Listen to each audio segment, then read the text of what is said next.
Hey guys, what's up? So today I want to introduce you to calculus-based physics, okay? Now this is gonna be pretty simple and we're gonna begin almost not using any calculus at all, but showing you a very important notion about calculus-based physics and how it differs from the common algebra-based calculus that you know, okay? So let's begin.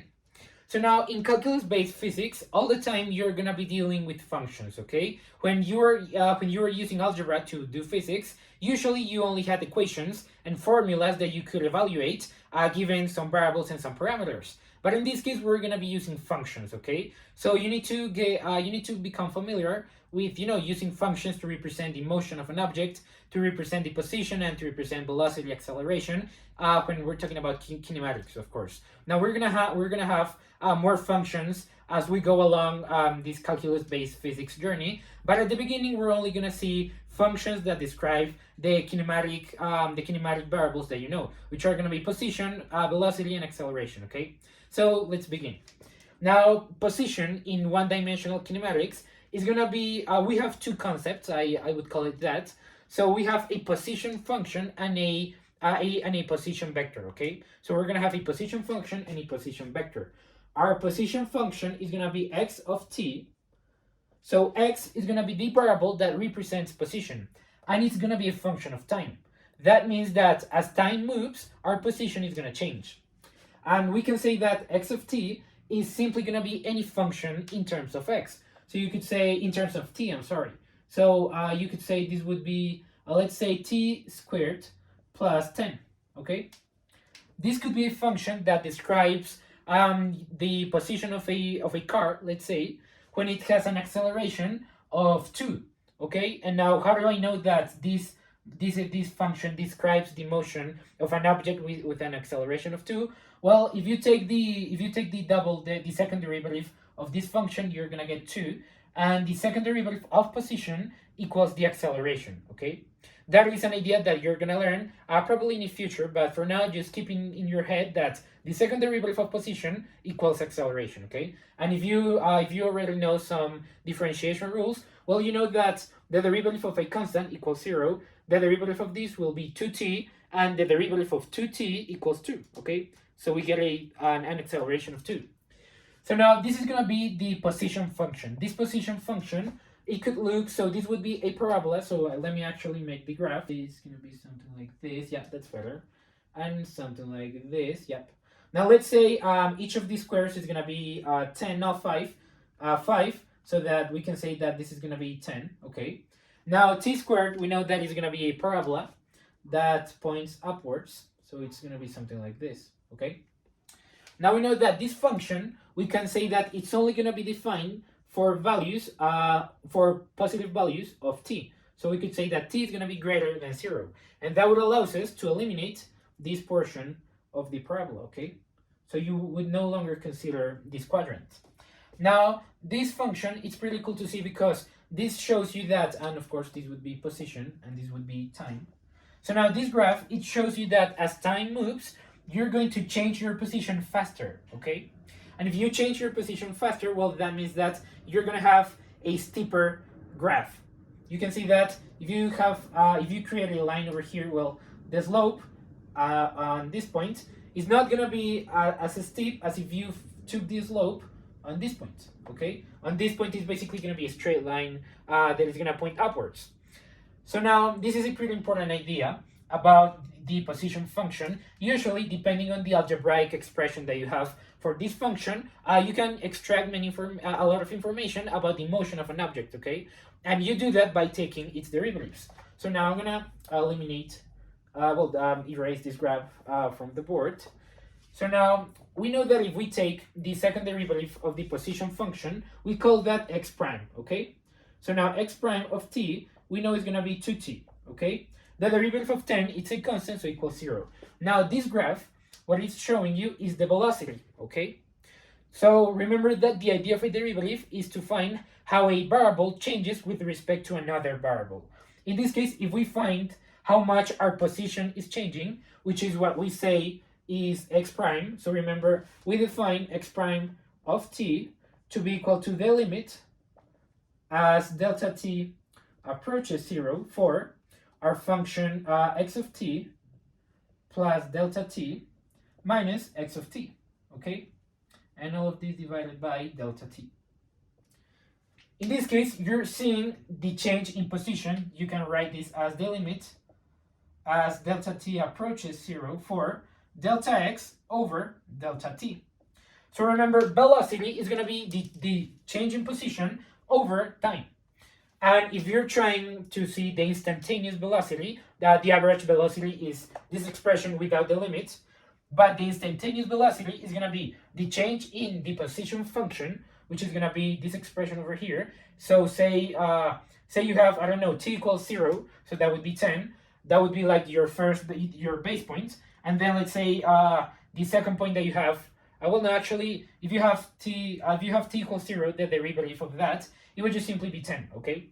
So that would mean that at t equals 0, well, your velocity is going to be 10, okay? And now actually it's going to be 0 now, because you would get 2t, and then that evaluated at 0, well, that's going to give you 0, okay? So it's not going to be 10. But my point is that velocity is going to be the derivative of the position function, okay? And the position function, well, you can evaluate it at different points, and you're going to get different values for x, okay? And it's the same idea that you already understood from algebra-based calculus, okay?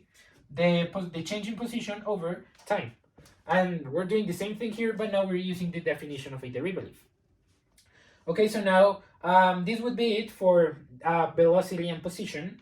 Now there is a type of function that I want to introduce now, and that's what we call a vector valued function. So now remember that I said that there are two important concepts when talking about position in calculus-based physics. Well, we have the position function, and we also have the position vector, okay? The position vector is usually represented with an arrow to represent vector, and this is going to be a function of t. And we're going to say that this function equals the position function times I hat. Now this is one-dimensional kinematics. So say you have a motion that goes along the x-axis. We could define I hat to be a motion to the right direction, okay, on that direction, okay. So this could be I hat, and now the vector, the position vector is gonna be the vector at the position function times the unit vector of I, okay, or in the I direction. So that is gonna be this is what we call a vector valued function, because the result is gonna yield a vector, okay? Doesn't matter how many dimensions this vector has. The only thing that matters is that if you evaluate, let's say r of 0, no, let's say r of 1. So what is the position vector at t equals 1? So we're gonna have r of 1. We know it's gonna be the function, the position function. So this is gonna be x of 1 times I hat. And x of 1, based on our function, we know it's going to be 1 squared, that's 1 plus 10, that's 11. So we have 11 I hat, okay? And now this would mean that we could say that you moved 11 units, okay? 11 units. And we could say to the right, okay? Assuming this would be positive x. So 11 units to the right, okay? This could be a possible interpretation for if you evaluate the position vector at t equals 1, okay? So now, from this equation, you have two concepts, the position vector and the position function. Now, this is going to be a vector valued function, the position vector, because it has I hat, and I hat, well, it represents a direction, and the position function is what we call a scalar valued function, because no matter what you do, if you evaluate x at any point in t, well, you're gonna get a scalar, okay? Remember, scalars are simple numbers that only represent a magnitude. They don't have any direction, so they're just a number. And usually, well, not usually, always, we use scalars to represent the magnitude of a vector, or in this case, to represent the magnitude of a component. So we have the component I, and its magnitude, or well, the component is going to have a length of 11, okay? And 11, well, it's going to be this scalar that x evaluated at 1 gave us, okay? So now this is, this is how you can relate the position vector and the position function, okay? Now this is very important. For now, I'm going to leave this part until this point. And now I think I would like to continue to talk about displacement, okay? So let's do that. So now, if we're using functions to represent the motion of an object, how can we define displacement? Well, remember, displacement is going to be the change in position, okay? So usually, in one-dimensional kinematics, algebra-based, what you did was you said that displacement, which usually you called it as an arrow, or any other notation that you had, you could also use delta x. It would usually be x minus x naught, okay? And x is simply going to be a position, you could say 20 meters, and x naught would be a position before 20 meters, okay? Or before x. And that was basically, if you subtracted those two values, that was how you define displacement. But now, since we're using functions, well, we're going to have a slightly different definition for displacement, and it's going to be the following. We say that displacement is going to be represented by delta r. So you write delta r. Now, usually you can write r of t, or you usually you don't do that because it might be confusing later on, but you can write that if you want. So you have delta r, that is going to be displacement, and we know it's going to be the difference in your position. And remember, our position is determined by this vector function up here. So this is going to be r of t plus delta t, any difference in time that you have, minus your initial position, okay, which is going to be r of t. Okay, that looks like a y, but now like a y, but now that's an r. Okay, so now this is how you define the change. Well, not the change in position, more specifically displacement, the displacement vector, and this would also be the same as, since you have a relationship between the position vector and the position function. Well, you could also write this position vector in terms of the position function. So you would have that this equals x of t plus delta t times the unit vector I hat minus x of t I hat, okay? And now you could also simply simplify this. You could also simplify this as the change in x I hat, okay? Because you can see that we have 2 points that represent position, and we said that position, well, is going to be in algebra-based physics. Well, we said that it's going to be x minus x naught, or any point minus any previous point.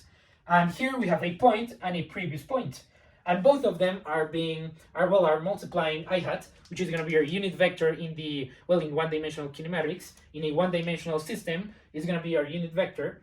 So you could also say that the displacement is going to be the change in x times the change in x and magnifying the unit vector by that number, okay? This is going to give you a number, this is going to give you a scalar, and then, well, that's just going to be the component for I hat, okay? So now, I think I will leave the video up until this point. Calculus-based physics is really cool because you can now really see the notion. Many concepts in physics, they are way easier to understand if you have the power of calculus at your disposal. You can use many things in calculus. If you're comfortable with the subject, of course, you're really going to enjoy physics because it's a nice subject, especially if you know how to understand calculus and use it to understand in a more rigorous way concepts in physics, okay? So yep, this has been everything. I hope that you enjoyed this video, you learned something, and see you in the following one. Bye.